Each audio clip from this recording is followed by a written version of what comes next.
শিক্ষক মানে শেখার নতুন কিছু, শিক্ষক মানে ছাত্রের পিছু পিছু, শিক্ষক মানে আদর সোহাগ, শিক্ষক মানে বেত্রাঘাত, শিক্ষক মানে আদব কায়দা, শিক্ষক মানে নিয়ম সর্বদা, শিক্ষক মানে মানার যোগ্যতা, শিক্ষক মানে মনের উদারতা, শিক্ষক মানে ভয়ের কিছু, শিক্ষক মানে হয় না নিচু।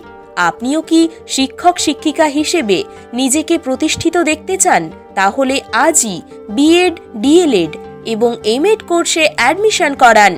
ডিজিটাল লার্নিং একাডেমি আপনাকে দেবে সহজ কিস্তিতে সঠিক কলেজে অ্যাডমিশন। তাহলে দেরি না করে এখনই অ্যাডমিশন করান সামান্য টোকেন অ্যামাউন্টের বিনিময়ে। আমাদের ফোন নাম্বার হলো 8583830694।